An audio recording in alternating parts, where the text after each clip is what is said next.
Yang kedua yang dibahas oleh beliau adalah tentang keutamaan sholat duha. Ya, berdasarkan hadis-hadis yang sahih.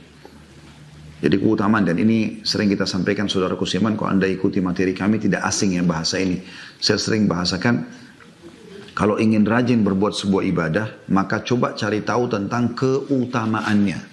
Keutamaannya. Karena kalau kita tahu keutamaannya, otomatis kita akan, kita akan tahu itu. Ya.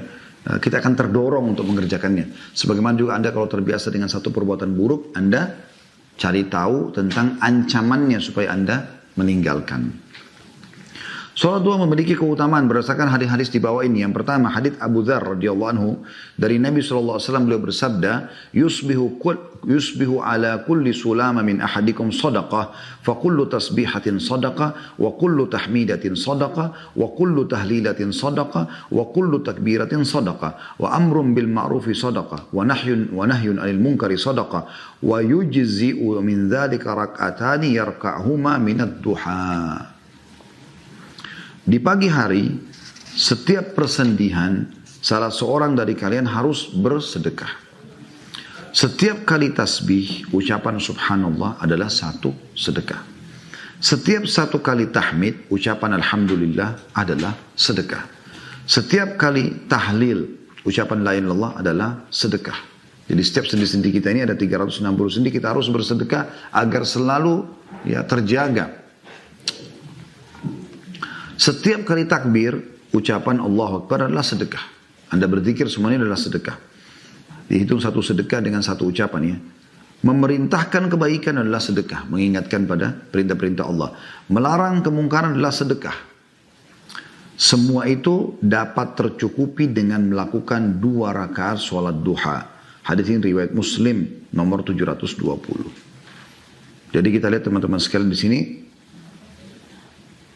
Bagaimana mulianya sholat duha itu. Anda begitu sholat 2 rakaat yang kurang dari 5 menit. Ya, kita bisa bahasakan. Itu sudah cukup. Insya Allah dijamin 360 sendi Anda aman. Selain pahala yang Anda dapatkan ya. Itu hadis pertama tentang keutamaan sholat duha. Hadis yang kedua adalah hadis Buraidah radhiyallahu anhu. Ia berkata, aku mendengar Rasulullah SAW bersabda, fil insani 360 mafsalan fa'alaihi an yatasaddaqa an kulli mafsalin bisadaqah. Setiap manusia memiliki 360 persendian. Setiap persendian itu harus dikeluarkan sedekahnya. Para sahabat radhiyallahu anhum bertanya, siapa yang mampu berbuat demikian wahai Nabiullah, wahai Nabinya Allah? Artinya bersedekah setiap hari 360 sendi. Anggap kalau satu sendi 1 juta misalnya nilainya, 360 juta per harinya gitu. Maka Nabi SAW bersabda, an-nukha'atu fil masjidi tadfinuha. Saya ulangi, an-nukha'atu fil masjidi tadfinuha. Wasyai'u tunahihi anit tariq. Fa'in lam tajid farak'atad duha tujzi'uka. Ketika mengeluarkan dahak di masjid, engkau lalu menimbunnya. Ketika ada sesuatu yang mengganggu di jalan, duri, potongan pohon, dahan pohon dan segala macam batu, lalu engkau menyingkirkannya. Jika tidak ada yang ditemukan, maka cukup bagimu 2 rakaat duha. Hadis ini riwayat Abu Daud dalam kitab Adab di nomor 5242, Ahmad jilid 5 halaman 354 dan disahihkan oleh Al-Albani rahimahumullah. Ya. Di antara dalil yang menunjukkan demikian adalah hadits Aisyah juga radhiyallahu anha secara marfu yang berbunyi khulika kullu insanin min bani Adam ala 60 wa 300 muslim. Sesungguhnya Allah Ta'ala menciptakan anak keturunan Nabi Adam dengan 360 persendian. Hadis riwayat Muslim dalam kitab Az-Zakah nomor 1007. Jadi ini dalil yang kedua ya. Tentang masalah memang dalam tubuh manusia ada 360 sendi yang dia harus bersedekah setiap hari. Kalau hadis pertama tadi kan nggak disebutkan tentang 360 sendinya ya. Cuma disebutkan setiap hari harus ya setiap pagi anak Adam itu bersedekah untuk sendi-sendinya. Lalu dijelaskanlah kalau tasbih subhanallah sedekah, tahmid adalah alhamdulillah sedekah, la ilaha illallah adalah sedekah, Allah akbar adalah sedekah, menyeru pada kebaikan adalah sedekah, melarang dari kemungkaran adalah sedekah, dan digantikan semua itu dipenuhi semua dengan 2 rakaat sholat duha. Kalau dalil yang kedua menjelaskan tentang memang ada 360 sendi di tubuh manusia.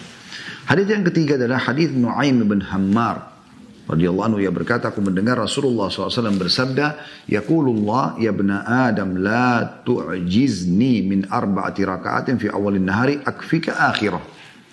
Allah Ta'ala yang Allah Maha Tinggi berfirman, wahai anak Adam, janganlah kamu lemah untuk beribadah kepadaku dengan 4 rakaat di awal siang. Niscaya aku akan mencukupimu di akhir siang. Nah, jadi ini makna daripada la tu'jizni, jangan lemahkan aku, maksudnya adalah jangan luput beribadah kepadaku dengan meninggalkan duha di awal siang, sehingga aku pun tidak mencukupimu di akhir siang. Ya, sebagaimana diambil dari kitab Aunul Ma'bud Syarh Sunan Abi Daud. Hadis ini diriwayatkan oleh Abu Daud dalam kitab At-Tatawwu, bab tentang sholat duha nomor 1289. Jadi ini hadis tentang perintah Allah Subhanahu wa taala. Kalau tadi 2 hadis pertama menyebutkan tentang 2 rakaat sholat duha. Kalau ini menjelaskan tentang jumlah rakaat 4. Dan keutamanya adalah kebutuhan Anda akan dipenuhi oleh Allah Subhanahu wa taala sepanjang hari itu. Kalau tadi kan yang hadis pertama kedua itu menyelamatkan 360 sendi kita. Hadis yang keempat adalah hadis Abu Darda dan Abi Dzar radhiyallahu anhu dari Rasulullah SAW. Ya. Dan ini dinukil firman Allah hadis qudsi. Allah berfirman, ya ibna Adam irka' li 4 raka'atin min awalin nahari akfika akhirah. Wahai anak Adam, salatlah karena aku 4 rakaat di awal siang, maksudnya waktu duha, niscaya aku cukupi kamu di akhir siang itu. Hadis ini riwayat Tirmidzi dalam kitab Al-Witr nomor 475 dan disahihkan oleh Albani dalam Sahih At-Tirmidzi jadi 1 halaman 47. Ya.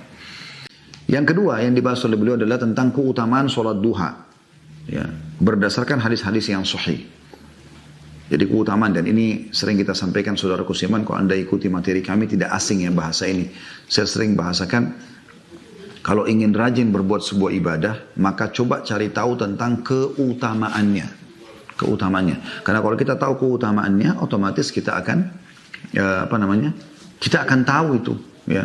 Kita akan terdorong untuk mengerjakannya. Sebagaimana juga Anda kalau